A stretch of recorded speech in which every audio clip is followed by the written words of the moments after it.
Ok, gente, bom dia. Eu acho que atrasou um pouquinho, uns 5, 7 minutos, mas eu acho que ainda vem gente aí, mas aí as pessoas, quem entrar, como está entrando aí, acaba se adaptando aí ao painel. Eu queria começar só dizendo, fazendo uma brincadeira, porque o Samuel era que ia ser o mediador desse painel. E aí ele, por conta de outras atividades que ele está envolvido, e uma série de atividades, afinal de contas é um painel riquíssimo esse, né? Ele me pediu que fizesse esse serviço hoje como mediador, que é o que eu vou fazer. Mas eu falo com ele que isso é uma missão impossível, né? Substituir o Samuel Possebon como mediador de um painel é uma missão impossível. Eu até falei com ele que o Tom Cruise já estava fazendo uma nova versão do filme Missão Impossível, substituiu o Samuel Possebon. Bom, esse painel é um painel que antes disso, eu vou trazer o pessoal que são os palestrantes, né? Eu vou pedir para sentarem aqui na mesa, que é melhor. Então podem vir uma vez, depois eu já apresento a vocês, né? Já tem os lugares já marcados.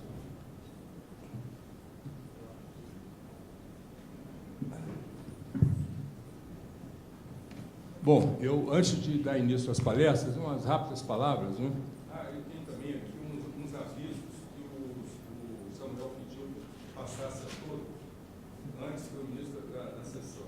Uma delas é que a Telebrasil está fazendo a cobertura completa desse painel e está disponível gratuitamente na agência Telebrasil. As sessões plenárias estão sendo transmitidas ao vivo no Facebook e no perfil Telecomunicações do Brasil. É outro ponto também que ele pediu que avisasse. Estamos no Facebook, no perfil, repetiu de novo, as Telecomunicações no Brasil, e também ele pediu para avisar que o painel Telebrasil também pode ser acompanhado nos canais de telecomunicação Telecom do Brasil, no Facebook, Twitter, YouTube e LinkedIn. Tá? Ele pediu que avisasse isso. Bom, gente, esse painel, qual é a finalidade dele? A gente sabe que, eu acho que todo mundo concorda que a quantidade de informação que está vindo aí com o avanço da tecnologia, que não para de avançar cada vez mais rápido, é uma quantidade de informação muito grande. E a ideia foi exatamente ver com a Anatel o que a Anatel está fazendo, como é que ela está pensando em tratar essa quantidade de informação que está por vir aí, que é essa transformação digital da Anatel, como é que são as práticas que a Anatel está pensando em termos de certificação, de fiscalização, de acompanhamento de serviço. É uma quantidade de informação tão grande que, se não houver uma efetiva digitalização na Anatel, vai ficar difícil acompanhar tudo. É uma quantidade de informação incrível, né? E outra coisa também, como obter essas informações das prestadoras, do público em geral, como obter essas informações. E é isso que a gente, da Anatel, que nós temos 2 representantes da Anatel, vai procurar passar para vocês. Nós temos também, que é o Humberto e o Davidson. O Davidson é o gerente da certificação da Anatel, o Humberto é o chefe da assessoria técnica. Temos também aqui o Vladimir Daigeli, né? Daigeli, que é um Programming Officer da UIT. Ele vai também trazer a experiência da UIT nesse tema, como é que a UIT está tratando desse tema de digitalização. Temos também o Fábio, que é da Abrasat, é o presidente da Abrasat, vai trazer para a gente a visão do setor de satélite.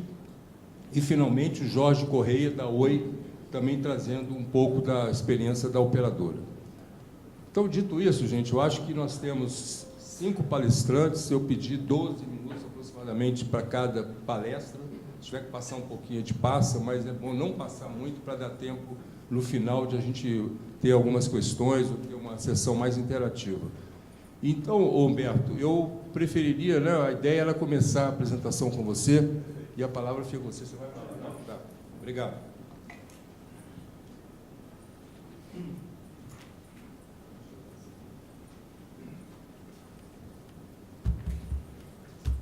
Obrigado.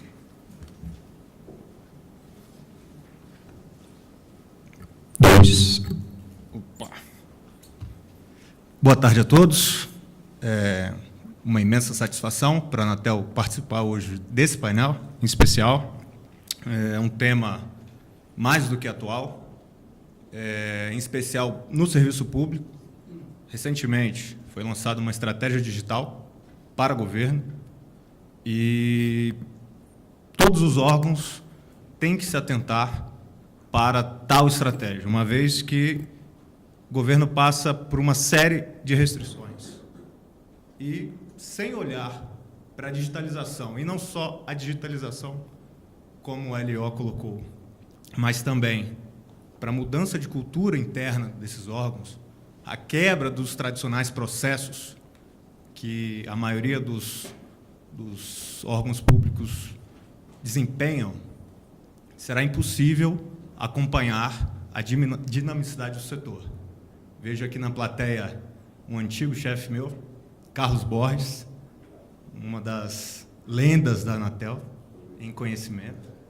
E lembro também, naquele tempo, há mais de 10 anos, a pilha de papel que a gente tinha na área.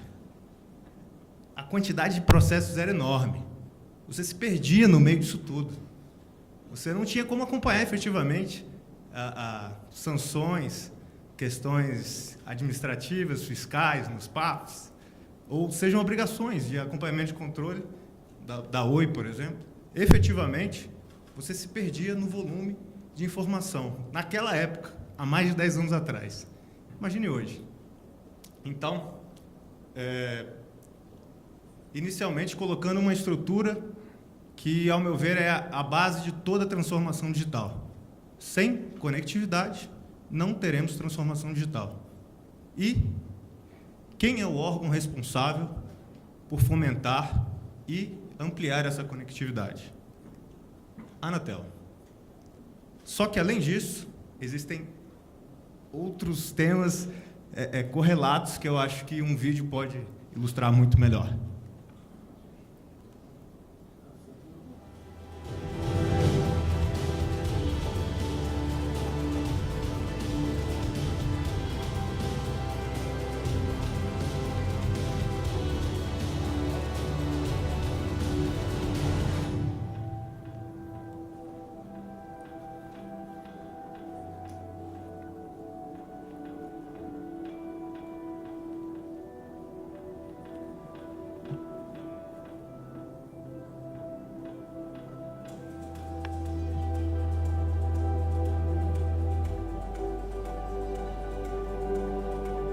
Bom, como vocês percebem, os temas são os mais variados possíveis, de segurança de rede, a modelos de negócio, competição, alertas de emergência, infraestrutura crítica, competição,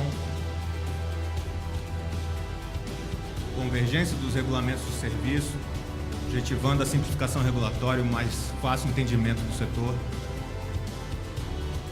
a questão da neutralidade tecnológica de suas diversas frentes e capacidades, os dados setoriais que eu vou me ater nessa apresentação, arrecadação,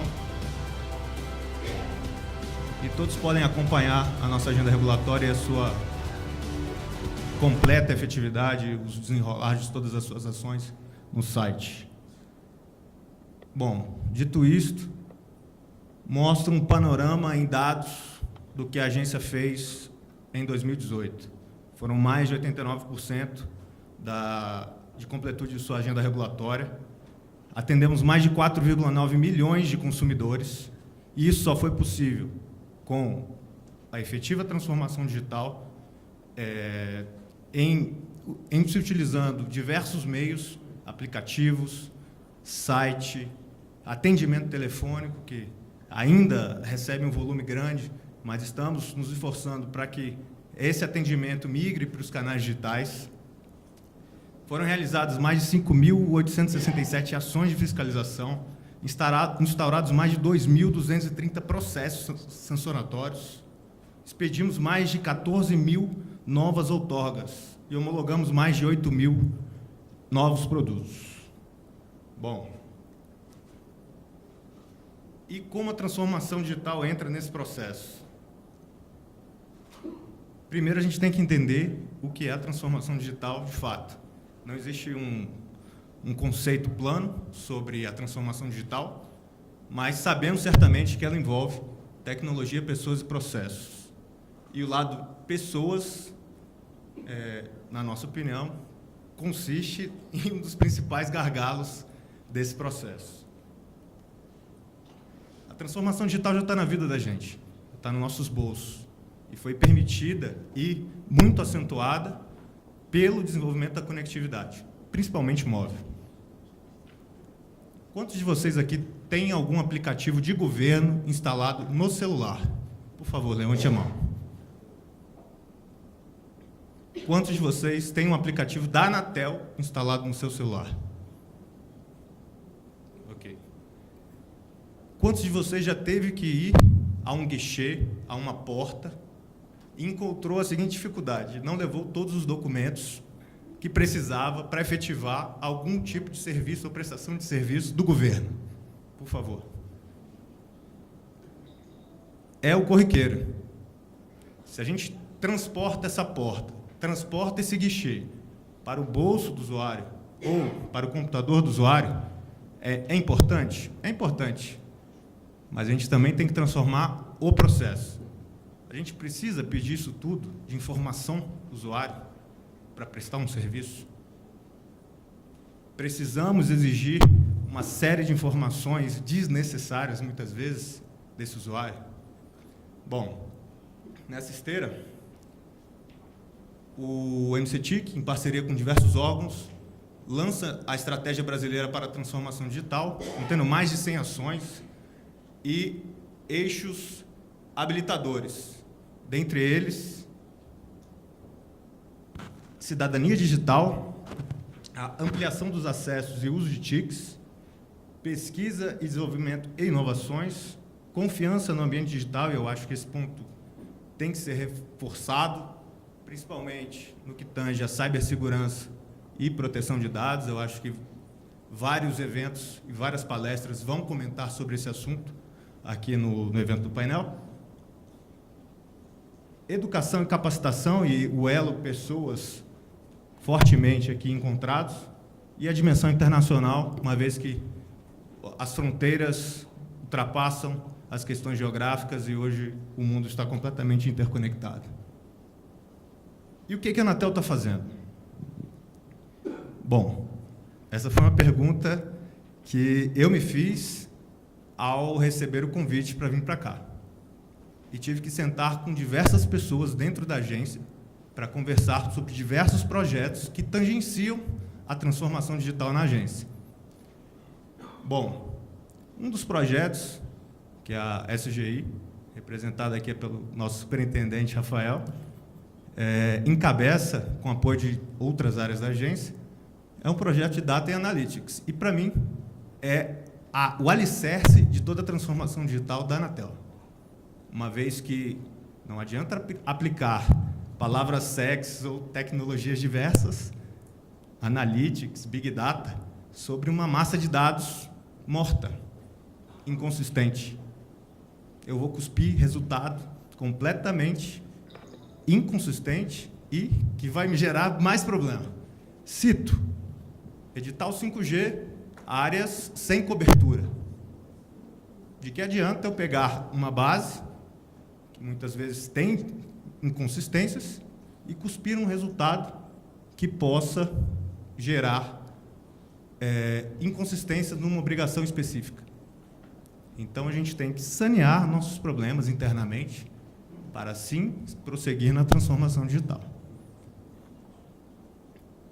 Bom, forma tradicional na casa era bater na porta da nossa SGI, Superintendência de Geral de Informação e TI. Por favor, eu preciso da informação do banco tal. Tudo bem. A pessoa monta uma query, coleta a informação, te entrega, você fica feliz, mas a velocidade da necessidade dessas informações mudou. A velocidade de decisão que a gente precisa tomar mudou. Então, as áreas têm que ser empoderadas a realizar suas próprias coletas e realizar suas próprias análises sobre os dados. E é isso que esse projeto tenta estruturar. De que forma? Consolidando informações em dashboards, para que, numa sequência, você possa aplicar diversas técnicas de análise de dados. Esse aqui é apenas algum. Já existe um projeto para que toda essa parte de BI e consolidação de dados também passe para o âmbito externo, para que todas as pessoas possam se munir de informações úteis para a consecução de seus objetivos. Bom, só exemplificando. Esse é o painel do SEI, para mim um dos principais alicerces também da transformação digital da Anatel, uma vez que permitiu digitalizar e alterar os processos de construção de documentos na Anatel. Não só internalizar esses documentos de forma digital, como também o peticionamento e a intimação. Outra forma de disponibilizar essas informações são consolidando e modificando a forma de comunicação da agência, seja por meio de infográficos, que em poucos minutos você consegue entender a dinamicidade do setor e para onde esse setor caminha, seja por meio de estudos um pouco mais refinados, e coloco à disposição de vocês, eu acho que é até mais fácil pesquisar no Google, relatórios de acompanhamento Anatel, vocês têm acesso a todos esses documentos e análises. Outra iniciativa da Anatel foi criar aplicativos. Aplicativos por aplicativos, eu acho que não é a finalidade em si, mas sim aplicativos com informações úteis, que agreguem valor para o usuário. E esse é o caminho que a Anatel vem seguindo, até para evoluir tais aplicativos, como é o caso do Anatel Consumidor, que passa também por uma evolução do aplicativo Focus. E essa é uma das prioridades do presidente da casa. Destaco mais uma iniciativa da Anatel Snoa, onde as prestadoras podem se valer de diversas ofertas, e na sexta-feira foram publicadas as ofertas de referência, e recomendo fortemente a todos que olhem essas ofertas de referência, que poderão ser um alívio para as pequenas prestadoras no curto prazo para o desenvolvimento de suas redes. Destaco aqui também um mosaico e conto com pai e tio desse sistema aqui. Eu não vou falar das qualidades, eu só vou mostrar o resultado. Eu acho que o resultado fala por si. Eu acho que quem já teve que mexer com esse tipo de procedimento na Anatel pôde perceber, na prática, a evolução, a eficiência e a redução do tempo, dentre outras qualidades que o sistema traz. Bom, temos menos tempo para tomar as decisões, temos mais dados, temos mais sistemas, temos mais complexidade. E, além de tudo, como principais desafios, a cultura. E com relação à cultura, temos uma iniciativa específica que está em sua fase embrionária ainda, que é um laboratório de inovação em TICs, que está sendo modelado e fomentado internamente pela casa, não só para escutar as possíveis inovações de seus servidores, mas também escutar os problemas diversos do setor e poder interligar startups em estágios iniciais e suas capacidades para que possam resolver esses problemas. A Anatel, de fato, não possui todo o domínio e todo o conhecimento para resolver esses problemas. Precisamos contar com a capacidade de todos. Recursos e talentos, confiança, comprometimento da alta administração, organização e disponibilidade das TICs. Por fim, queria só deixar mais um vídeo, que eu acho que exemplifica muito bem o que foi apresentado aqui hoje. Milhões de brasileiros conectados. O nosso dia a dia é digital e nem percebemos. Já resolvemos quase tudo com os nossos celulares. Queremos coisas mais simples e rápidas. Queremos facilidade na hora de resolver tudo. E para estar em sintonia com o que queremos, o governo deve disponibilizar serviços e informações públicas de uma maneira ágil e online. Você quer solicitar o passaporte? Digita lá. Quer ter o certificado internacional de vacinação para viagens? Digita lá. Quer alterar a conta para o recebimento do INSS? Digita lá. E digita onde? Digita lá. gov.br. Digita para ver que o governo federal está simplificando os serviços e, ao mesmo tempo, gerando bilhões de economia ao bolso dos brasileiros. gov.br. Seu Brasil digital. A Anatel já dispõe de mais de 20 serviços no gov.br e esse é o caminho.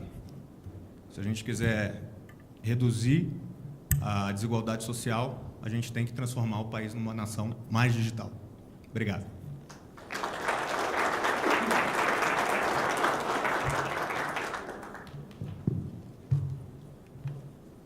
Obrigado, Humberto.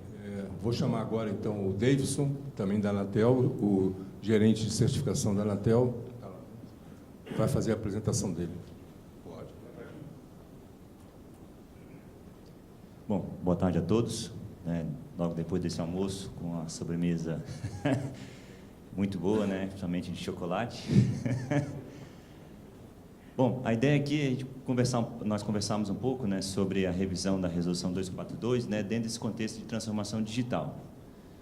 Eu acho que quem aqui é fabricante, prestadora, sabe sempre questionar, a 242, o OCD está me maltratando, tal, e o que vocês estão fazendo? Então, nesse contexto de transformação digital, o que a Anatel está fazendo para poder sobrepor algumas coisas que podem ser consideradas como barreiras, mas que hoje pode atrasar a implantação de novas tecnologias que vão auxiliar na transformação digital, né, na disponibilização de serviços, porque a transformação digital não é somente digitalização, mas sim o fornecimento de uma cadeia toda de serviços, de produtos, e a certificação tem um papel muito grande e importante dentro desse cenário, quando nós estamos falando de faixa de frequência, né, garantia de faixa de frequência. Quem assistiu a apresentação hoje do Agostinho viu que ainda assim teremos algumas diferenças, então, devido a serviços que hoje já tem, né, instalados no país, o que significa que, se todos não estiverem bem alinhados, ninguém vai funcionar, né, todos vão se interferir. Então, dentro desse contexto, né, como é que é hoje o sistema? Muitos conhecem, né, o sistema ele é baseado nas normas ISO e é semelhante ao processo que ocorre, por exemplo, na FCC, né, nos Estados Unidos. É um modelo bifásico, onde você tem uma fase inicial em que o fabricante ou o importador procura um organismo de certificação, né, para avaliação do produto e realizar ensaios conforme as normas da Anatel, né. E, em alguns casos específicos, é possível que o interessado na homologação faça diretamente o pedido por meio do que nós chamamos de declaração de conformidade diretamente à Anatel, né, com um processo mais simplificado, né. Hoje, a regulamentação predominantemente indica que o processo deve ser feito por meio de certificação. E esse é um dos grandes pontos em que várias entidades, né, fabricantes, operadoras, questionam é necessário você aplicar certificação para todos? Ainda considerando que hoje nós temos um cenário de evolução e de entrada de produtos muito grande, a tendência, né, de entrada muito alta, esse contexto. Então, qual é o papel da homologação, né, se você considerar a homologação como necessário para garantir a convivência dos serviços, né, garantir também a segurança do consumidor, né, principalmente, que é o elo mais fraco de tudo isso que nós estamos conversando aqui, né. Não adianta a gente ter faixa de frequência, ter várias coisas, se o consumidor ele continua não sendo atendido, não sendo seus direitos, e não tendo como consumir os serviços também, né? Então, o que nós estamos falando aqui é sobre os produtos que serão usados para acesso aos serviços que serão disponibilizados, né? Então, dentro desse cenário, né, você observa que transformação digital leva a novas tecnologias, né? E aí, dentro de todos esses cenários aqui, estou citando somente 2 itens, né, 2 pontos, que é os IoTs. A discussão de IoT já tem um tempo, né, dentro do Brasil, a disponibilização de novas aplicações, de novos serviços, a possibilidade de massificação desses serviços, né, principalmente para serviços de agricultura, serviços automobilísticos, sensoriamento de forma geral, né, que vão utilizar diversos acessos, diversos tipos de serviços, e as redes de 5G também, né, que hoje é um dos focos do evento, né, será uma rede de alta velocidade, né, em que hoje nós temos vários grupos internacionais trabalhando, né, em cada um desses pontos que compõem todo esse ecossistema, né? E aí, quando conversamos sobre todas essas novas tecnologias, alguns pontos chegam que normalmente impactam dentro do processo de certificação e também para a comunidade em geral, como, por exemplo, questões de segurança, né?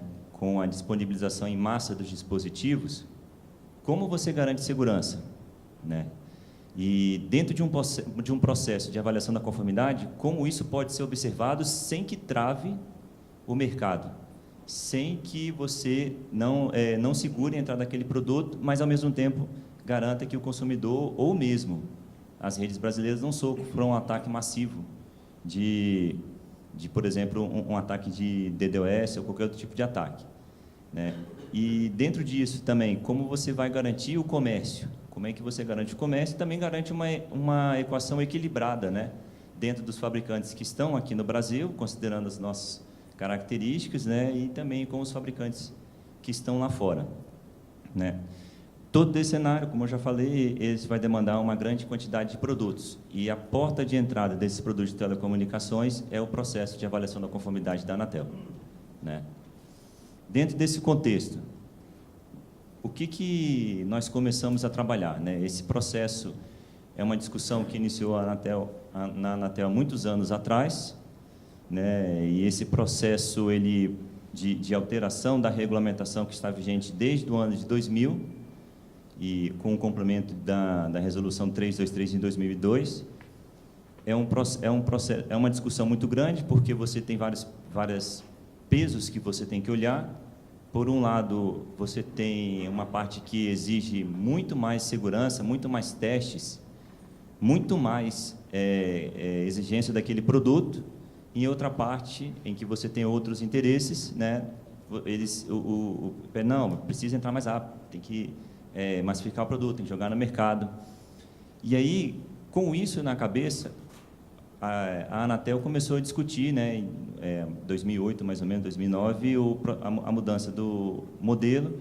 E, em 2017, nós soltamos uma consulta pública, foi a consulta pública número 33, que retratava mais ou menos a ideia da alteração do processo de avaliação da conformidade, né? Essa alteração do processo já foi iniciada antes da resolução da publicação da consulta pública 33, que é a alteração da resolução 242, que é a revogação das normas técnicas, né, os regulamentos que aprovavam critérios de certificação.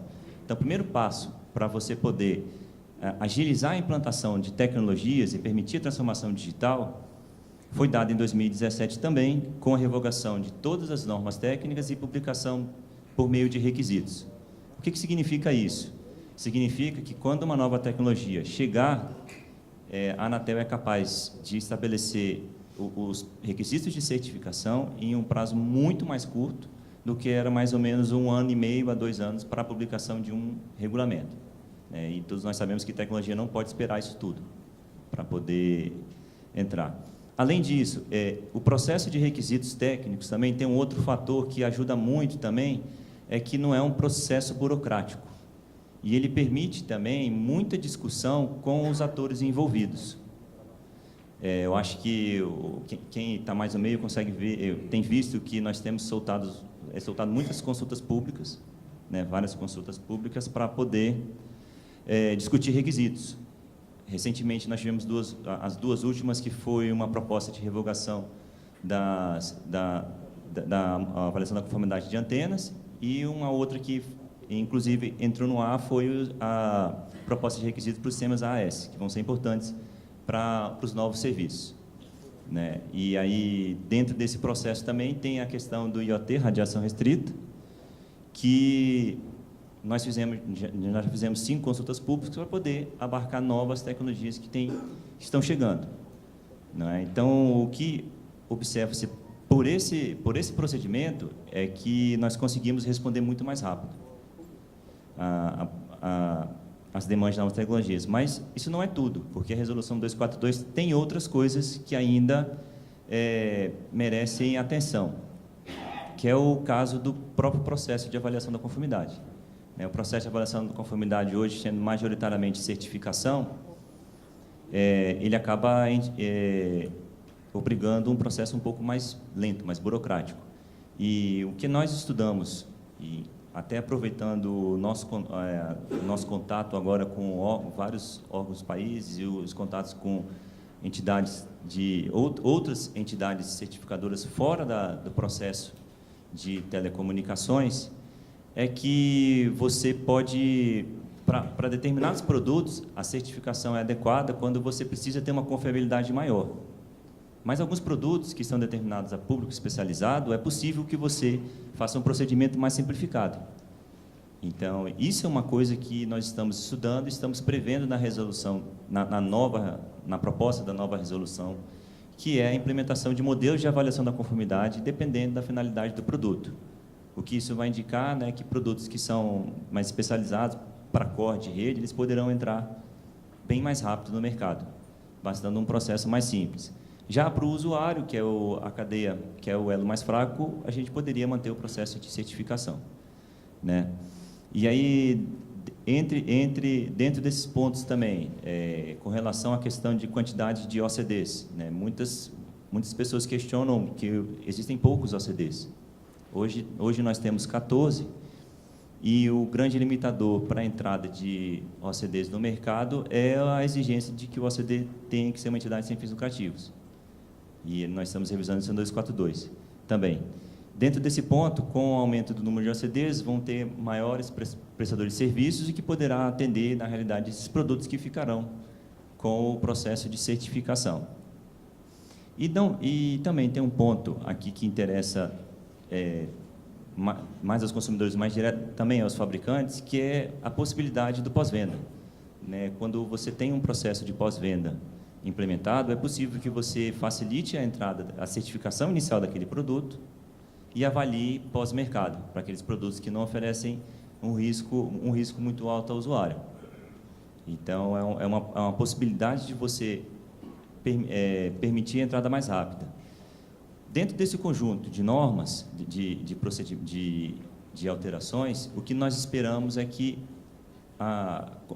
o processo mantenha ainda a confiabilidade, mas tenha uma velocidade maior para a entrada de novos dispositivos.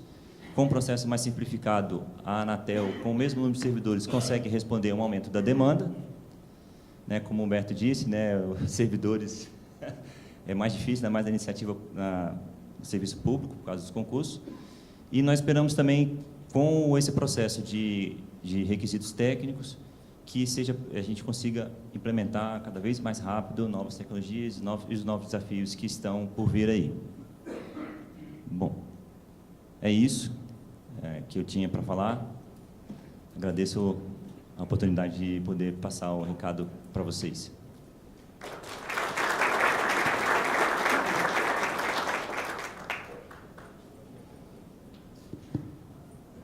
Bom, eu vou chamar o Vladimir agora, da UIT. Eu esqueci de dizer que o Vladimir ele trabalha na UIT em Genebra. E, gentilmente, aí aceitou o nosso convite de vir ao Brasil para fazer essa apresentação. A palavra está com você, Vladimir.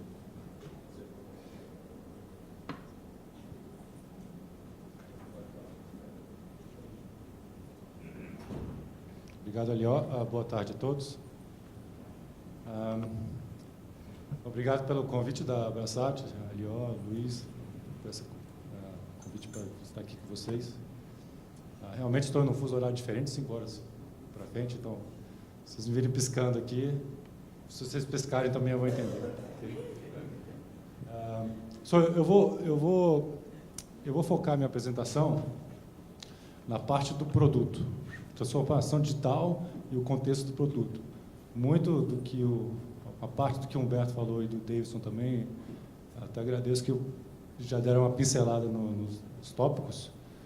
E a gente chama na UIT CNI, Conformidade e Interoperabilidade, um programa que existe para aumentar o nível de conformidade e interoperabilidade dos países, principalmente dos países em desenvolvimento, países da África que demandaram esse tipo de iniciativa da UIT. Então, a gente viu bastante no painel de manhã, o contexto tudo está conectado, e o produto é a interface de conexão com esse mundo, o produto de telecomunicações. No ambiente de coisas conectadas, a gente tem um crescimento exponencial de coisas conectadas. O dado que nós temos das Nações Unidas aqui hoje, estivemos aqui hoje, nós somos 5 bilhões de pessoas conectadas no mundo, com acesso à internet.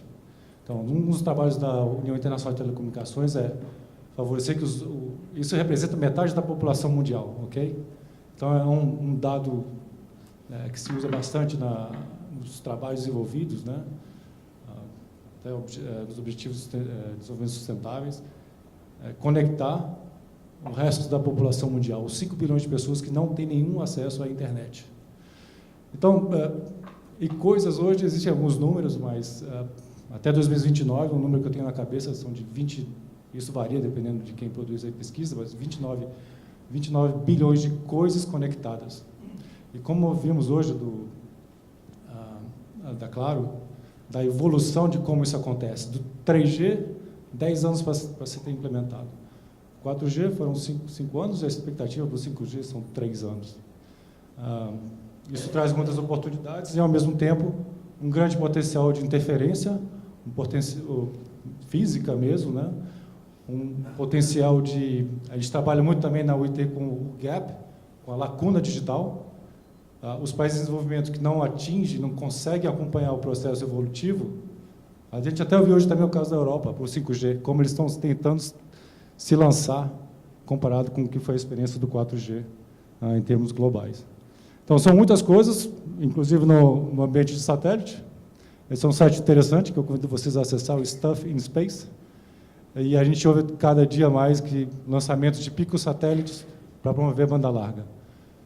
São muitas coisas conectadas. E, como falei, o produto ele é considerado um bem essencial. A gente não precisa nem no termo jurídico disso, e dos impactos, eu já vi essa discussão aqui no Brasil, do aspecto mercantil da coisa. Eles são os proxies para a economia digital, a gente precisa disso para entrar. Os produtos passam uma evolução rápida, assim como a adoção, os padrões evoluem também de uma forma acelerada. Muitas vezes o regulador, isso é normal, não consegue acompanhar, e tem que se preparar, a gente ouviu aqui a transformação digital também passa pelo aspecto cultural. Essa é uma comparação que eu vou fazer dos distintos modelos de avaliação da conformidade no mundo. A conformidade e o acesso é massivo a esses produtos. Aqui são necessidades detectadas no país de desenvolvimento para a conformidade de produtos, como qualidade, segurança, interoperabilidade, o espectro livre de interferências. As normas nacionais são importantes, a gente busca uma harmonização internacional, mas as normas nacionais são importantes. Sustentabilidade, resiliência e também o preço disso.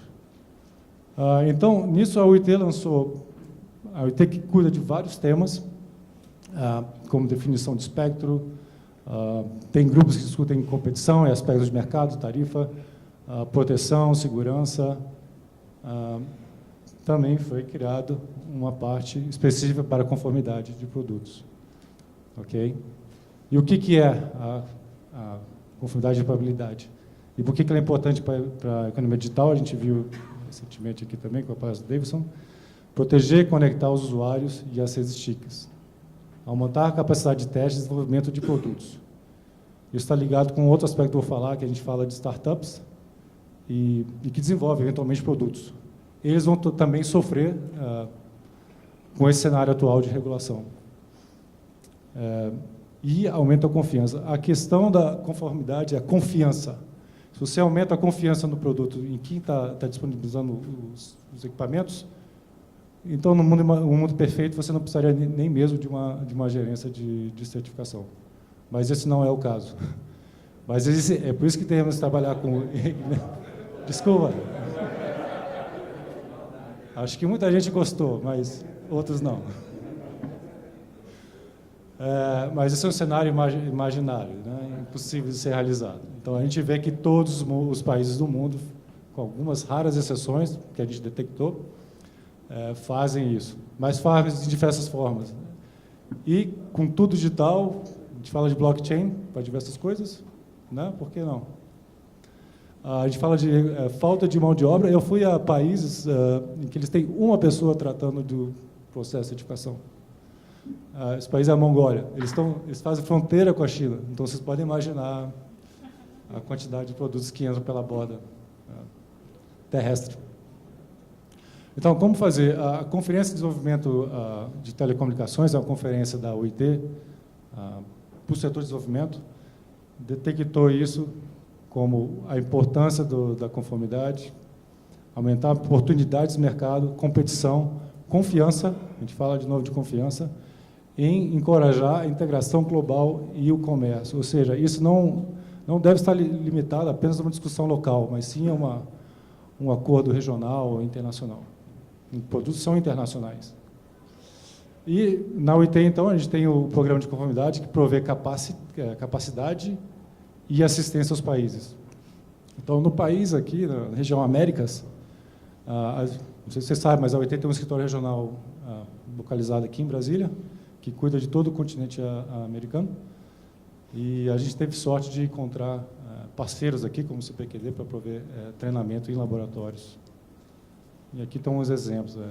Revisão do marco regulatório, assistência. A gente traz informação, não existe uma forma única de fazer a avaliação da conformidade. Talvez isso seja até uma tendência para o futuro, já que a gente fala de transformação digital. Você pode, de repente, seguir um modelo único, quem sabe. E é importante também conhecer os diferentes aspectos desse meio, que não é só padrão, normas, requisitos do regulador, mas certificadores, testes de laboratório, e como isso, para o Brasil, foi importante para desenvolver conhecimento técnico de testes. Isso vai refletir em outros aspectos, como, por exemplo, de estratégias. Quando a gente fala de startups, isso foi uma coisa que eu presenciei na região do Caribe, que eles têm desenvolvedores, alguns Suriname, fazendo produtos para a área agrícola. São produtos físicos. Então, você vê gente se inovando, lançando, são pequenos, eles não fazem parte dos grupos grandes, então, eles não têm um engenheiro que entenda de compliance. Ele não entende que existe um regulador, e como eles são muito inovadores, eles acham que isso nem não serve para nada. Acham que está ali para atrapalhar, mas a regulação existe por uma questão muito simples, que é harmonizar todo o mercado, né, e trazer garantias. Então, para os empreendedores que vão fazer bens físicos, eles precisam estar atentos sobre em diferentes etapas, na fase de desenvolvimento, na fase de pré-venda, e também a política pública, porque é uma coisa que os reguladores vão ter que tomar atenção, como fomentar o desenvolvimento de novos produtos, tendo a regulação atual. Okay? A gente discute muito, uma coisa que a gente fala é sandboxes, para desenvolver novos mercados, que é justamente dar um prazo para eles se adequarem à situação e focarem nos mercados que eles querem atingir. Se você desenvolve um produto no Brasil, você não está pensando só no mercado brasileiro. Eu acredito. Apesar de ser um mercado grande, a gente só pensar no Brasil, mas ele pode Você pode querer entregar isso para o mercado americano, europeu, e aí você precisa adequar as regras internacionais, são muito elevadas. As regras não são fáceis, os padrões. Fazendo uma comparação internacional desses modelos de avaliação da conformidade, um caso mais ilustrativo de coordenação entre economias é o modelo europeu. A União Europeia adotou um sistema de declaração da conformidade a requisitos técnicos mínimos, cobrindo requisitos de segurança, compatibilidade. E você pode comparar esse modelo com o que a gente tem no outro extremo, que é o caso do Brasil, por exemplo, em que você precisa passar por um modelo de certificação. A gente costumava dizer, eu trabalhei 6 anos de certificação da Anatel, e a gente cobria de haste de aterramento, né, Júlio? Até satélite, a certificação. Acho que a haste de aterramento já saiu, eu espero. Naquela época, né, a gente trabalhava, por exemplo, trabalhei nas normas de satélite, de estações terrenas, junto com o Bertrand, ele ajudou a gente a fazer. Naquele momento, eu acho que o picosatélites não era uma coisa que se falava muito, e como o satélite vai ajudar a cobrir a lacuna digital e a conectividade. Então, um outro país que tem um amplo alcance de equipamentos e entra além de ser certificação como princípio de base, atinge aspectos de interoperabilidade e funcionais para todos os produtos, entre aspectos funcional do produto. É uma característica, o Irã também faz isso. E é incrível a quantidade de países de desenvolvimento, eu não acredito que seja certo também, que é só aceitar um certificado estrangeiro, como FCC e CE. Muitas vezes eles aceitam os dois, eles aceitam a Anatel, CE, na América Latina, e FCC. Só que esses diferentes países e regiões têm padrões diferentes, têm distribuição de frequência, alocação diferente. Então, tem muita coisa a se trabalhar com os países de desenvolvimento também.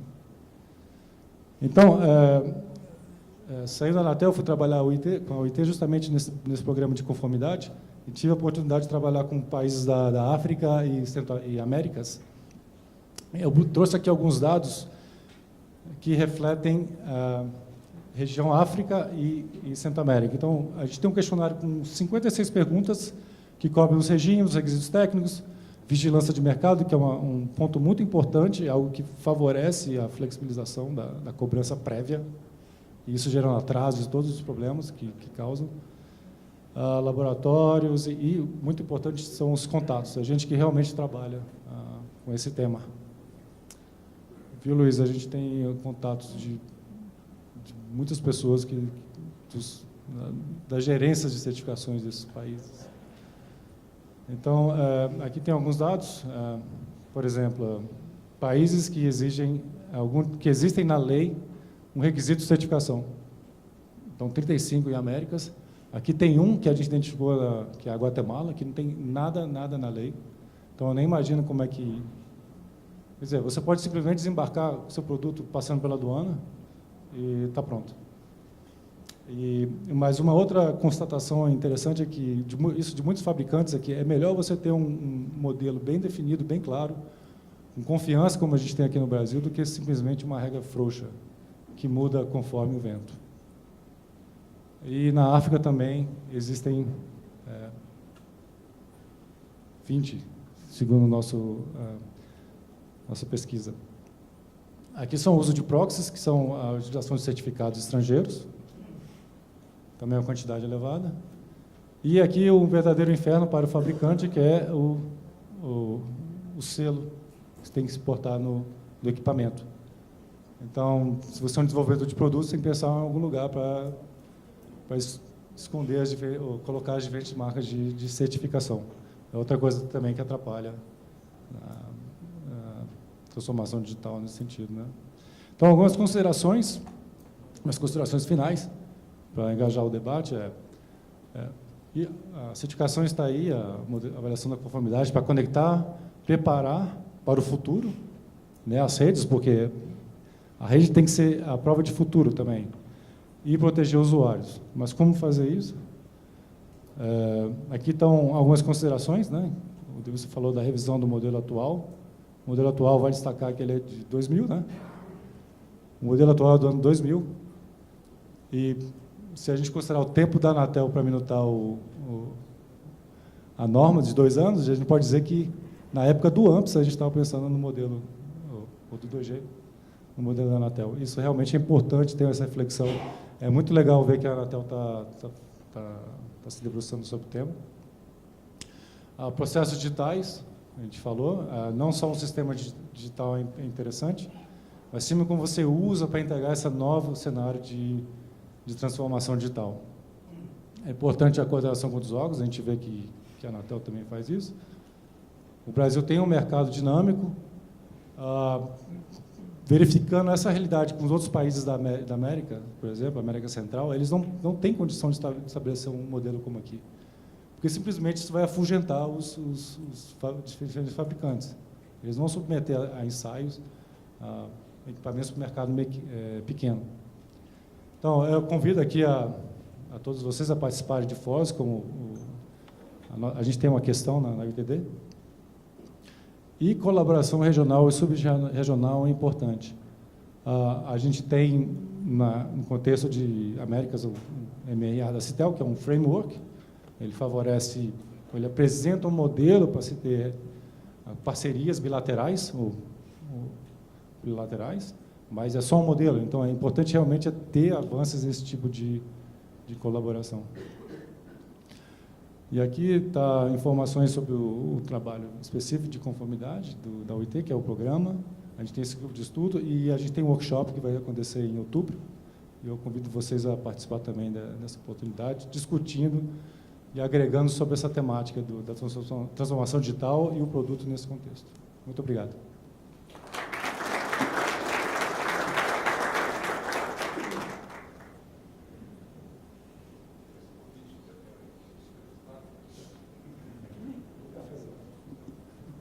Obrigado.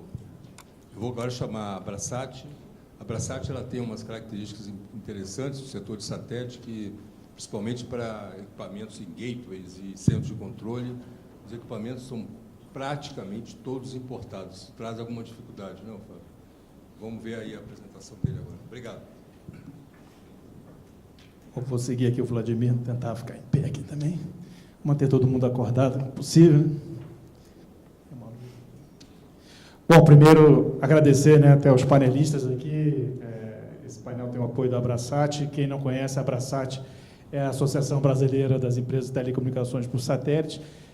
Inclusive, não é só uma associação de operadores ou de fabricantes, ela está aberta a qualquer entidade, qualquer participação de empresas ou até pessoas jurídicas, como, por exemplo, consultorias, advogados, que queiram colaborar aí no sentido de desenvolver mais as comunicações satélite aqui no Brasil.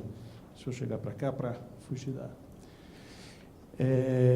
Então, aqui a gente vai falar um pouco da transformação digital na Anatel, olhando um pouco no ponto de vista, então, do que é a contribuição do satélite. E eu vou começar... aproveitando as boas apresentações aqui que a gente teve, tanto da Anatel como do Vladimir, tenho certeza que o Jorge da Oi também vai ser muito interessante, mas eu queria colocar exatamente o que foi falado de cultura, em termos de a gente buscar uma mudança cultural. Quando a gente fala de cultura, normalmente a gente pensa muito nas pessoas, né, na preparação técnica, né, treinamento e tudo, mas o meu cultura aqui vai um pouco mais filosófico aqui no sentido mesmo de nossa mente, a nossa cabeça, como enxergar os problemas, né? A tecnologia avança muito rápido, isso hoje, né, claramente todos percebemos. As leis, as regulamentações têm uma dificuldade de acompanhar a tecnologia, né? A gente tem o Uber antes de saber que aquilo é um táxi novo, né? E é tratado de forma quase que pirata, né? E assim vai hoje cada vez mais a tecnologia avança muito rápido. As leis, as regulamentações tentam acompanhar. Mas o mais difícil de tudo ainda é a cultura, né? E a cultura, por exemplo, eu gosto de lembrar o exemplo do cinto de segurança, né? Eu morava nos Estados Unidos, voltei em 93 e ninguém usava cinto de segurança. No Brasil não se usava cinto de segurança, até era feio, né? Era ruim, estragava a roupa, ou você ia ficar preso no carro. Foi preciso uma mudança cultural de muito tempo para hoje meus filhos não entendem entrar num carro sem cinto de segurança e brigam com a avó quando vai atrás e não colocam o cinto de segurança, né? Então, isso são mudanças culturais que vão levar tempo. A nossa sociedade, por exemplo, o Brasil, né, com toda a colonização, é um país, basicamente, eu diria, com uma cultura centralizada, estatizante e burocrática. Então, isso é a nossa realidade, isso é a nossa formação. A gente precisa sempre olhar para isso e pensar que isso não permite mais hoje competir no mundo. A gente precisa realmente repensar a nossa forma de enxergar as coisas e não adianta ter um procedimento digitalizado, automatizado, mas que reflete uma mentalidade ultrapassada, uma mentalidade, né, não é só eu tinha 1000 processos, agora tenho 1 milhão, e eu vou fazer isso, né, da mesma forma que eu fazia, só com máquina. Eu tenho que ver onde eu posso realmente mudar. Eu brinco, minha esposa até reclama que eu sou chato, que eu fico sempre olhando qualquer processo, qualquer formulário, qualquer momento. Eu pergunto, esse dado ele precisava me pedir? Para que esse cadastro aqui ele pede uma informação que é inútil, né? Para que ainda tem hoje lá fax? Você vai preencher vários cadastros, às vezes você vai achar fax, né? Por que ele aí bota obrigatório o campo? Então, o que eu queria lembrar daqui, a mensagem realmente é de mentalidade. Isso é o mais difícil de mudar. Então, a gente vai demorar, é natural, né? A gente cresce com uma cultura, se acostuma com ela, e o tempo, às vezes, algumas coisas não são mais necessárias. Eu me lembro também de férias em Viena, a primeira vez que eu fui com meus filhos, e chegamos lá, compramos o ingresso do metrô, né? E chegamos lá e ficamos procurando a roleta, né? Onde é que eu botava o ingresso, onde é que eu passava a roleta, e não tem nenhuma validação, né? Então, assim, esse conceito de você não precisa da roleta, né? Ele é difícil. E é difícil no nosso ambiente, que realmente aqui o público e o privado sempre tiveram uma separação muito dura, né? Muito desconfiar, sem confiança, né? O Vladimir falou muito da confiança. Falta aqui essa confiança entre o público e o privado, que precisa ser trabalhado, precisa ser evoluído, né? Mas voltando aqui à apresentação em específico, esse primeiro slide fala exatamente disso, da regulação tradicional, quando a gente tem um modelo muito descentralizado, muito controle, muitas normas, né? Eu comecei também na Embratel 35 anos atrás, os BGTs da Intelsat, trabalhei com o CPQD, a gente tentava, né, especificar tudo, ou seja, o setor, é um setor, aliás, telecomunicação é um setor que nasceu monopolista, né? E a gente ensinava o fabricante a fazer as coisas, né? A gente queria especificar para dizer ao fabricante como fazer o equipamento, como fazer tudo, né? Quer dizer, vinha de um ponto central, de um conjunto de iluminados para orientar o mercado, né? Tivemos uma Rempac, não podemos ficar a história aqui. Mas o fato é que a nossa cultura é assim, muito de obrigações e sanções, regra e punição, né? Eu brincava até na empresa, às vezes a gente ficava feliz de dar multa, né, no fornecedor, como se isso fosse melhorar o processo, e muita intervenção. A nova abordagem que a gente está sugerindo, está imaginando que vai caminhar cada vez mais globalmente, um estímulo à autorregulação, a fiscalização com plano de ação, transparência, né? De novo, as apresentações anteriores aqui mostraram isso melhor do que eu posso exemplificar. E a gente já teve já vê na Anatel dos últimos anos para cá, a gente vê claramente essa tendência e esse trabalho nesse sentido, né? E é um trabalho, de novo, volto a dizer, com todo o background cultural, né? E todo o nosso ambiente de mercado, realmente, nosso histórico de mercado, não é simples você mudar. Então, acho que a gente quer também reconhecer todo o que tem acontecido nos últimos anos. Por exemplo, o que fala de pequeno porte é um bom exemplo, né? Hoje, os ESPs, os prestadores de pequeno porte, acho que têm um market share maior do que, juntos, né? São maiores do que as maiores operadoras. Isso está na beleza de você simplificar o processo para eles. O PP10, que é algo específico aqui do satélite, que a gente vê com muito bons olhos, acho que vai ajudar muito a incentivar o setor. Outorgas, como a SCM, a parte de cadastramento de estações, novamente, aqui na parte de satélite. Então, a gente acha que está caminhando nesse sentido, e no sentido positivo. De novo, as apresentações anteriores aqui trouxeram, né, mais detalhes, acho que mais específicos do que eu poderia falar. A gente está buscando, num segmento satélite, participar disso, colaborar nisso.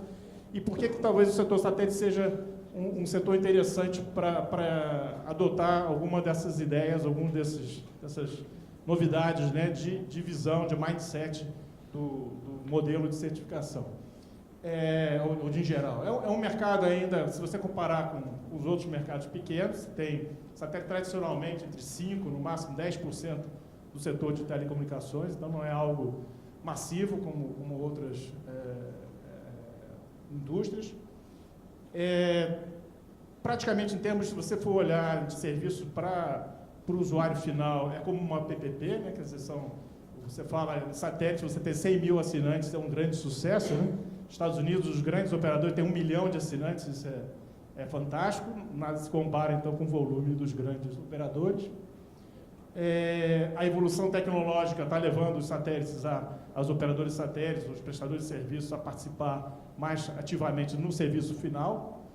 E finalmente, é um setor que tradicionalmente tem uma boa, como é que eu posso dizer, uma boa experiência de convivência, de resolução de problemas, de interferência, até porque todos nós estamos, o Vladimir mostrou bem naquela órbita, né, com vários satélites e tudo isso passa sempre por muita coordenação, tanto do ponto de vista de frequência, quanto da própria operação, de você manter o seu satélite na posição correta.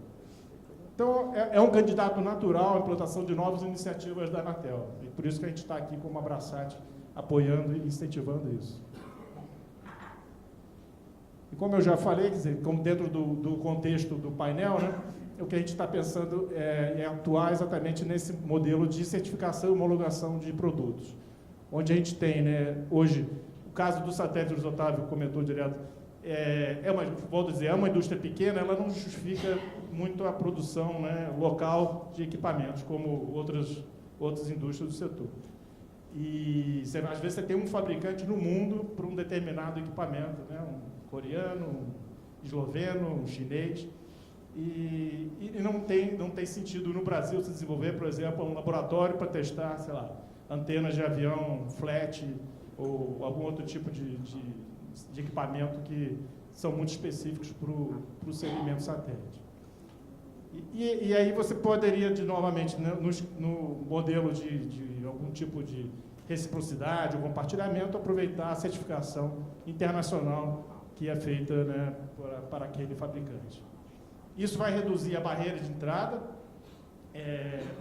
a barreira significa mais competição e, principalmente, significa o custo, né, de você ter menor custo. O satélite tem essa característica, né, de você estar tentando prover serviço exatamente nos lugares mais remotos, menos cobertos densamente, né, pelas operadoras, e que cada centavo, né, do preço final para o assinante, para o usuário, para o cliente, seja, né, um cliente final de celular, seja um cliente de comunicação, de serviço banda larga residencial, cada centavo ali é importante.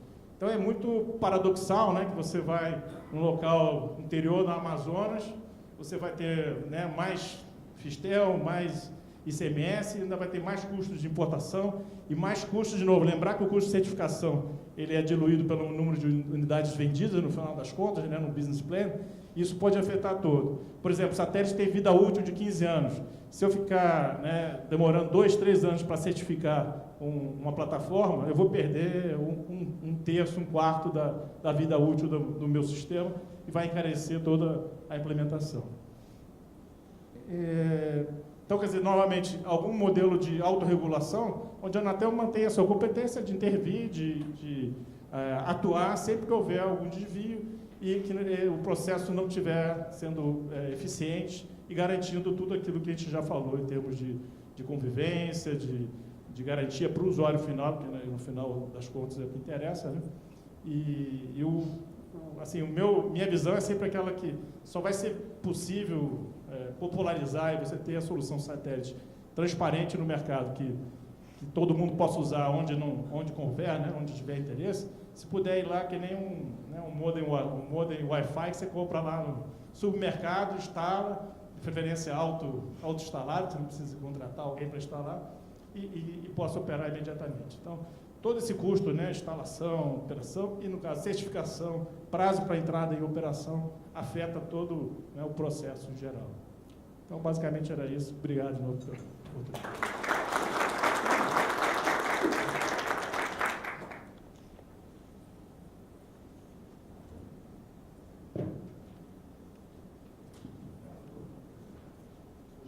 Jorge agora. Jorge, da Oi, trazer uma visão Alô. aí da operadora. Por favor. Alô, bem, é bom a gente ser o último, né? Porque todo mundo já falou tudo. Aí a gente não sobra muito para a gente falar. Eu não trouxe apresentação, mas eu queria tocar em alguns pontos, trazer aqui o ponto de vista das operadoras, principalmente sobre esses aspectos da digitalização, da evolução mesmo que vai nos levar a um novo patamar, como já foi falado hoje aí, diversas vezes. Nós temos uma visão da operadora que tem um misto. Aliás, o Fábio falou muito aqui de coisas que eram muito pertinentes, que eu ia falar, e talvez alguma coisa eu repita do que ele falou. A Anatel vem evoluindo efetivamente, como já foi mostrado aí, até outros sistemas, como o de registro de interrupções, né? O SEI, que já foi citado, muito importante, né? Para eliminar a papelada, para facilitar o trabalho das empresas e da própria agência.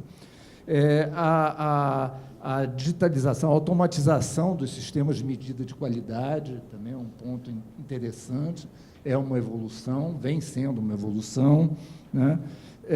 A própria permissão, já mais antiga, dada no RGC, para o envio de documentos para os clientes através de meios digitais, né? Isso já está desde 2014, lá no RGC, e vem sendo implantado pelas operadoras. E a implantação de sistemas, foi falado do SNOA, que foi implantado aí em colaboração com as prestadoras, né? PMS.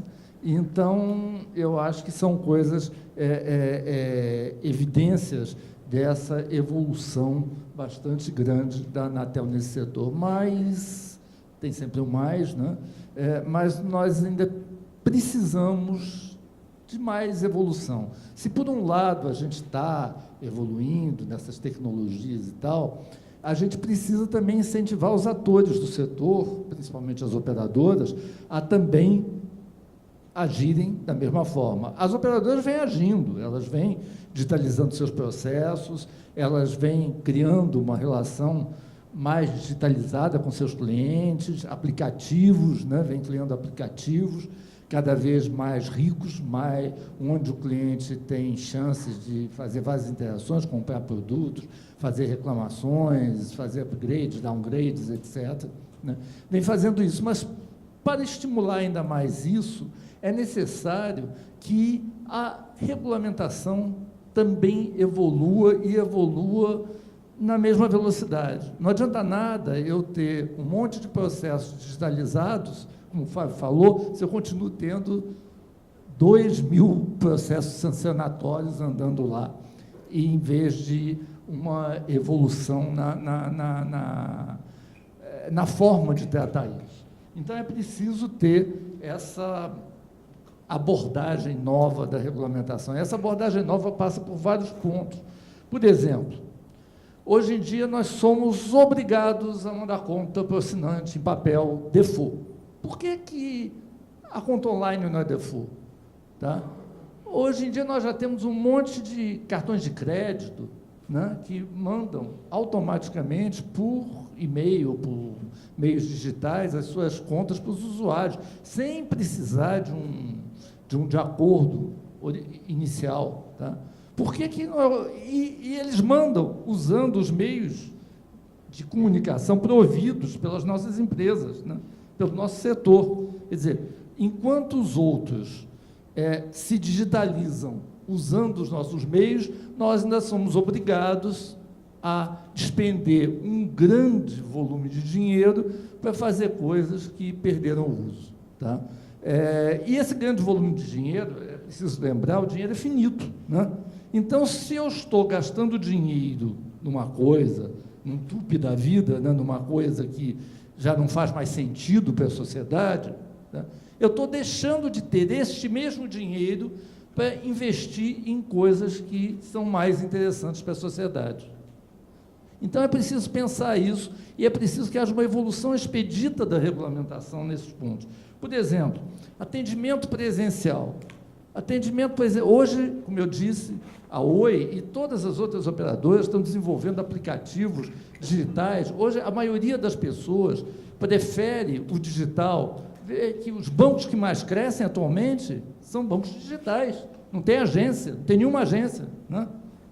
E as operadoras de telecomunicações, que, mais uma vez, repito, servem de suporte para a atuação desses bancos digitais, elas são obrigadas a ter, como eu tenho que ter, por exemplo, um atendimento presencial na localidade onde eu tenho 5 terminais.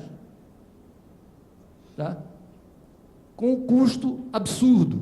Eu tenho que ter quase 4.000 pontos de atendimento presencial que eu sou obrigado, tá, a ter, a um custo bastante alto, né?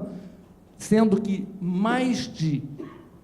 No último ano, no penúltimo ano, 2017, só 11% desses pontos de atendimento presencial tiveram algum atendimento. Tá? Então, isso é uma coisa que não faz sentido mais, não faz sentido na nossa sociedade atual. Não faz sentido. Esse dinheiro que eu estou gastando podia estar sendo usado para tornar os meus aplicativos, o meu site, enfim, a minha forma de atendimento muito mais eficiente para o cliente.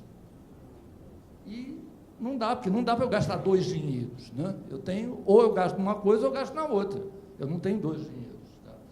Outro ponto, licenciamento de estações, né, que já foi falado aqui, é interessante, as evoluções e tudo, mas já houve uma evolução. Antigamente, quando a fiscalização da Anatel ia na estação, a gente chegava lá, ela chegava lá e tinha que ter licença lá pregada na parede da estação, mesmo que fosse uma estação não atendida. Senão a gente levava uma multa daquelas. Tá? E agora já evoluiu, agora a Anatel pede, a gente pode levar, né, a licença não precisa ficar lá exposta ao tempo, a condições de não atendimento e tal. Já houve uma evolução. Mas por que não tem um portal onde o próprio fiscal verifique qual é a licença daquela estação, quais são as características daquela estação? Por que eu tenho que chegar lá, imprimir, levar para lá e tal? São coisas que tem que evoluir. Por exemplo, não quero já falar lá que falta pouco, e ó, eu estou sem apresentação, imagina, se tivesse. As regras têm que ser modernizadas, tá? E um ponto, por exemplo, um outro ponto interessante que aí não diz respeito à Anatel, que, como nós vimos, a Anatel está tentando evoluir, está tentando se modernizar, mas existem outros órgãos que nos amarram também. Por exemplo, as empresas, a Oi e outras empresas, eu sei também, estão procurando digitalizar os contratos, para não ter que entregar aquele dicionário Aurélio de papel para o cliente toda vez que ele contratar um serviço. Tá? Então, elas estão procurando digitalizar os contratos, estabelecendo processos, estão implantando processos em que o cliente vai na loja, compra um produto, tá? E aí ele tem lá na loja tem um iPad, onde ele assina no próprio iPad, como acontece até quando a gente vai tirar a carteira de identidade agora, de motorista, né, a gente assina ali digitalmente, ele assina ali digitalmente e aí, imediatamente, aquilo vai subir para o aplicativo, para o portal da empresa, tá? No espaço reservado do cliente e vai ser enviado para o cliente por meio eletrônico. Pois bem, o judiciário não aceita, ele só aceita em papel. Então, a empresa fez uma evolução, gastou um dinheiro para fazer uma evolução, e aí, o que acontece? Ela tem que manter a estrutura antiga, arcaica, de guardar papel, gastar papel, e muitas vezes ela não consegue localizar o papel, o digital é muito mais simples, né? De arquivar, de guardar, de localizar, e o custo aumenta. Em vez de diminuir, o custo aumenta. Então, eu acho que são coisas que precisam ser resolvidas. A autorregulação é uma porta interessante, né? Eu, semana passada, até participei de um evento aí, conjunto com a Anatel, com várias empresas, para a elaboração de um produto aí, que a Anatel, dentro dessa linha de autorregulação, está desenvolvendo, pretende desenvolver juntamente com as empresas. Foi bastante interessante. E muitas dessas alterações que eu citei aqui, ou outras que eu não citei, que não quero me alongar, elas não precisam aguardar alterações profundas na regulamentação. Tá? Agora a gente tem falado aí da guilhotina regulatória, né? Onde é possível, a própria Anatel está levantando isso, cortar itens de práticas, de normas que vão caindo em desuso, estão demais, né? E eu acho que por meio de processos como esse, a gente consegue já dar uma evoluída bastante grande na regulamentação, tá? Então, em resumo, era isso. Eu acho que eu falei tudo aqui os pontos que eu tinha anotado, mas, de qualquer maneira, eu acho que para a gente evoluir, para entrar no mundo do 5G, essa nova mudança que ainda agora lá no painel foi falado, né? É uma coisa que vai revolucionar, como foi a energia elétrica, como foi a invenção do telefone, tá? Eu acho que para a gente entrar nesse mundo, a gente tem que também dar esses pequenos passos aí em detalhes. A regulamentação tem que deixar de falar o como fazer, ela tem que se limitar a dizer o que se espera, e não como tem que ser feito para chegar àquele resultado. Tá? Muito obrigado.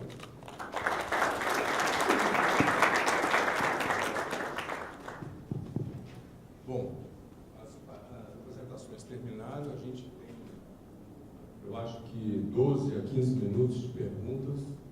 Eu não sei se tem alguma pergunta já nesse momento aí que alguém queira fazer a um dos 5 palestrantes. Eu tenho um ponto aí para falar com a Anatel, que é a estrela aqui hoje, principal. Mas eu queria saber se alguém tem alguma pergunta já para levantar. Não? Então, na realidade, tanto para o Humberto quanto para o Davidson, né? O Humberto, eu estava pensando, Humberto, se você pudesse falar um pouquinho mais, né, sobre, eu até anotei aqui para te perguntar, o que os atores do mercado, né, o que eles podem contribuir, o que você sugeriria para os atores, já que a Anatel está com o esforço todo, está querendo, porque, aliás, eu estava vendo uma apresentação aqui, quando fala de OT, então, se não simplificar esse processo todo e digitalizar, ninguém vai aguentar, né? Mas o que os atores poderiam fazer e, na sequência também, se você... o que a Anatel está pensando também de obter dados do mercado, que é o famoso crowdsourcing, né? Se está pensando também... Você falou um pouquinho sobre isso, mas se pudesse falar um pouquinho mais, tá? Aí depois eu faço.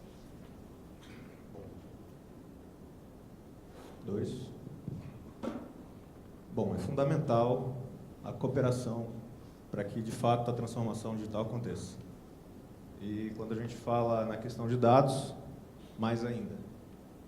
A agência dispõe de um rol de informações enorme e, ainda assim, necessita de mais informações, em especial de pequenos prestadores. A gente sabe que existe um descasamento aí entre os números, e a gente espera essa parceria, uma vez que, com esses dados, com todas as informações, com a melhor informação, não vou falar todas as informações, mas sim a melhor informação possível, a gente consegue, de fato, tomar decisões mais bem elaboradas, com base em evidências.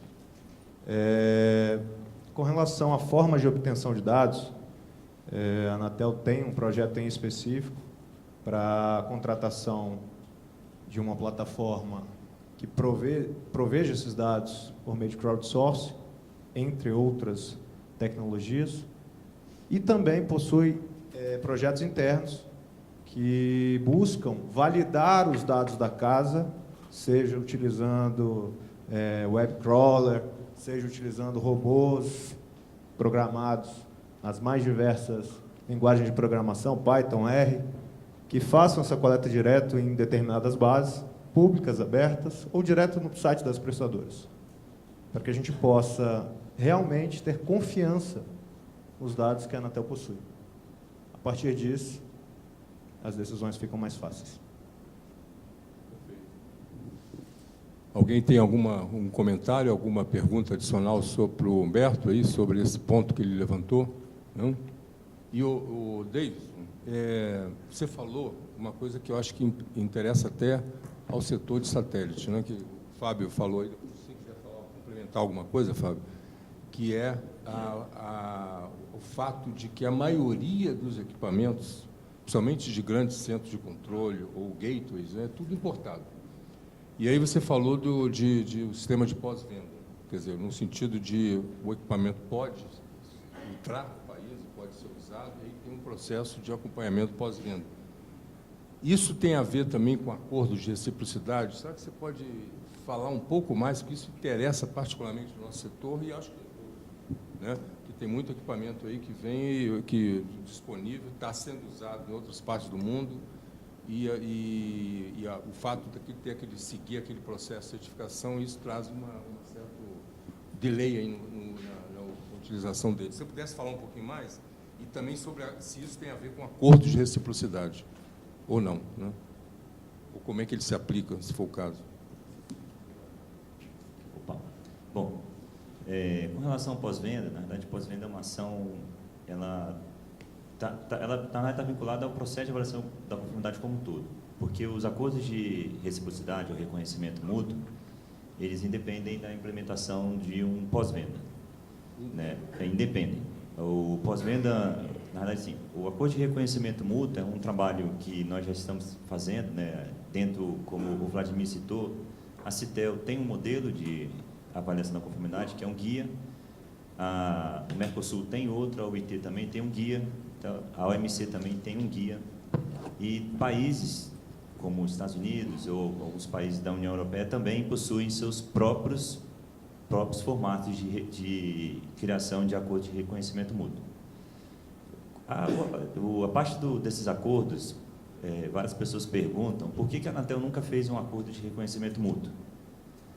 Esse trabalho que nós desenvolvemos lá na certificação e da discussão dos acordos, ele vem de anos sendo trabalhado, porque o que acontece? Quando você está trabalhando com regulação, você tem que olhar para os dois lados. Você não pode só olhar para um lado e esquecer o outro. Lembrando que também, se você não tem aqui como gerar alguma coisa, não tem quem compre. Então, o que nós sempre discutimos com os países? Vamos buscar uma forma de equilíbrio. Vamos fazer acordos em que você tenha uma relação equilibrada, né, para poder ambas as partes se desenvolverem mutuamente. E o outro ponto também que dificulta um pouco os acordos é a diferença da regulamentação, né, principalmente no campo da telecomunicação e das faixas de frequência. Dentro do processo hoje de avaliação da conformidade, o que nós temos, alguns produtos que têm harmonizado, como é o caso do satélite, né, para o serviço móvel global do satélite, a certificação já aceita a certificação expedida no exterior. Há muito tempo ela já aceita isso. E nós estamos avaliando hoje, com a regulamentação atual, o que é possível fazer dentro dessa parte comum. Mas nós temos muitas diferenças, principalmente com relação a tecnologias Wi-Fi, tecnologias de celular, que são bastante massificadas, e que a aceitação da certificação, o estabelecimento do acordo, ele não é possível porque algum país teria que ceder. E qual país jogaria a sua rede fora? Primeiro. Então, o que nós estamos trabalhando na realidade é na parte de ensaios laboratoriais. Como poder fazer um acordo de reconhecimento mútuo para que os ensaios em ambos os países sejam aceitos por ambas as partes.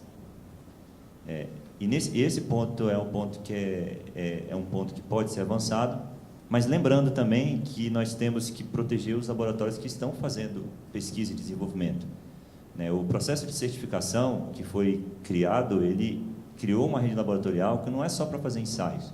Essa rede laboratorial também devolve para o Brasil pesquisa e desenvolvimento. Então, essa é uma equação que nós estudamos, que é possível ter um equilíbrio. Como eu falei no início, produtos que são destinados a mercados específicos, você consegue fazer acordo, é o que nós estamos trabalhando como primeiro momento. E, além disso, diminuir a carga regulatória, criando modelos de avaliação da conformidade mais simplificados, né, que é o caso da declaração de conformidade. como é que entra o pós-venda aí? O pós-venda, ele entra no seguinte sentido. Independente se você ter ou não um acordo, o pós-venda é uma ferramenta em que você pode determinar que para produtos eu aceite a entrada, até mesmo com poucos ensaios, ou simples declaração, ou até mesmo aceitar já o ensaio sem reciprocidade, mas eu avalio, após algum tempo de mercado, também dependendo de uma análise de criticidade, né, que deve ser feita, para cada tipo de produto, para cada tipo de fornecedor, aplicar o pós-venda. E aí, nesse caso específico, eu tenho uma ferramenta que pode ser melhor do que o processo de certificação. Então, o pós-venda ele entra, na realidade, como uma ferramenta para você poder verificar aquilo que foi atestado ou certificado. Também é uma ferramenta que nós estamos avaliando usar como um procedimento para avaliação de questões de segurança. Então, essa parte de segurança cibernética, em que você descobre furos nos produtos, é possível aplicar o pós-venda em produtos para avaliar se aquilo ali, o que está sendo distribuído hoje, ele é capaz que ele não tem aquele furo de segurança. E o pós-venda também, dentro do contexto agora do consumidor, é uma ferramenta muito importante para o consumidor verificar se aquilo que foi certificado é aquilo que ele está comprando. Né? É uma grande ferramenta de proteção ao consumidor. Gente, se a gente quiser mais alguma pergunta, que a gente tenha 5 minutos, que a gente começou 5 minutos atrasado, né? Nós atrasamos 5 minutos. Comentar queria só colocar esse fato aí, que se alguém que tiver uma pergunta, dá tempo. Fala aí. Não, só antes também, se alguém tiver uma pergunta, mas só para colocar o que o Davidson comentou, né, do caso até dos satélites globais, e é exatamente uma situação que a gente vai ver agora, né, o Anatel está acompanhando, né, vem as novas constelações globais, satélites de baixa e média órbita, né, que cada vez isso está aumentando, que é totalmente diferente do conceito do geoestacionário, onde a gente definia uma posição orbital, atendendo o Brasil, uma rede fechada, você tinha toda a regulação. Agora, você vai ter uma rede global, que vai ter uma plataforma, uma solução, que o mundo todo vai implementar de uma vez. Ou você vai junto, ou você vai ficar, né, esperando. Né? Então, esse processo, eu acho que cada vez mais vai se aplicar, né, ficar exatamente nessa situação de um novo paradigma de operação, que nem no celular hoje tem, né? Cada operadora tem as suas regiões, a Claro, por exemplo, cobre, né, toda uma região enorme, faz o home, mas pode ter cada país especificamente a sua rede completamente separada. Vivo, qualquer um.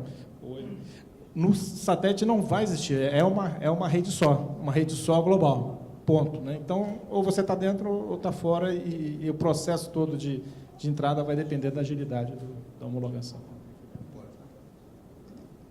Bom, e dentro desse contexto, Fábio, que o satélite é um candidato natural a um modelo de avaliação da conformidade mais simplificado, por ter uma harmonização bem claro no mundo, né? Apesar de no Brasil ainda ter algumas pequenas diferenças, nós sabemos, né? Mas como é um mercado especializado, ele é um grande candidato a esse modelo.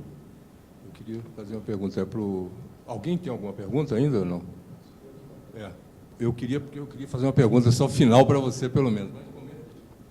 Eu não sei se você conhece o GMPSS, então a UIT tem uma experiência nesse nível de reconhecimento global, que é o GMPSS. Não sei se você conhece, poderia explicar um pouco mais. Ok. Então é isso. Então, é só para dizer que a UIT tem uma experiência com esse tipo na área que é a parte de comunicação pessoal por satélite, né? No reconhecimento. Eu acho que poderia ser explorado também.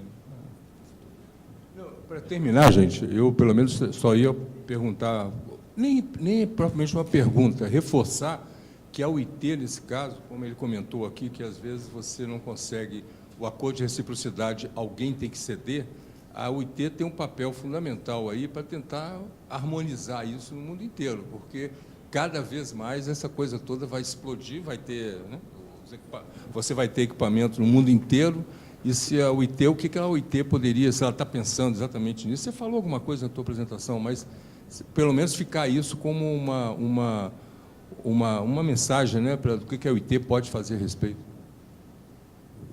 Obrigado, Elió. Efetivamente, a gente tem uma atividade dentro desse programa de conformidade, que é trabalhar com regiões e sub-regiões. Então, por exemplo, eu mencionei a África, que é a região sul da África, são 15 economias, Ecovas, a EAC. Aqui a gente chegou a fazer uma tentativa aqui na América do Sul, que é basicamente identificar o que cada país tem em termos de infraestrutura, laboratorial, certificação, acreditação, normas, porque realmente, foi comentado aqui, a harmonização e aumentar a eficiência, a integração. Então, é importante que cada um se conheça. Acho que isso é um passo inicial, porque muito passa desse o que eu vou ganhar, o que eu vou perder.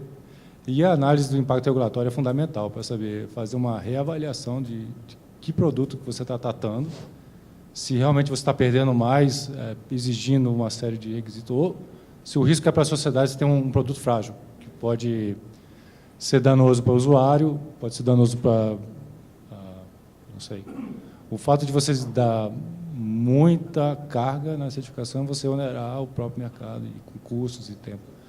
Mas, por outro lado, também é um trabalho... o que a OIT faz muito é trazer, porque a OIT não é um órgão regulador internacional. Se eu falar isso, eu sou... exatamente.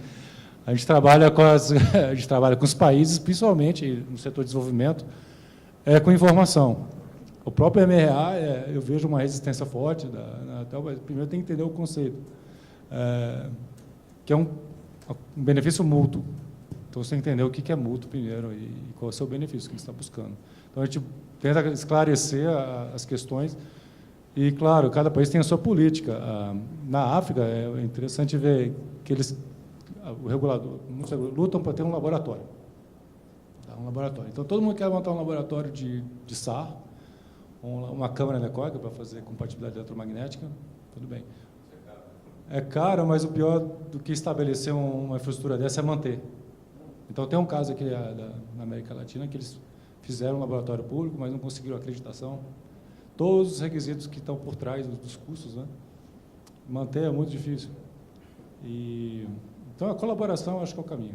A colaboração nesse sentido. Quer falar mais alguma coisa para a gente terminar? Gente, tem alguma pergunta ainda que alguém queira fazer? Senão, eu agradeço ao Jorge, o Fábio, o Vladimir, o Davidson e o Humberto, e agradeço a presença de todos aí. Muito obrigado.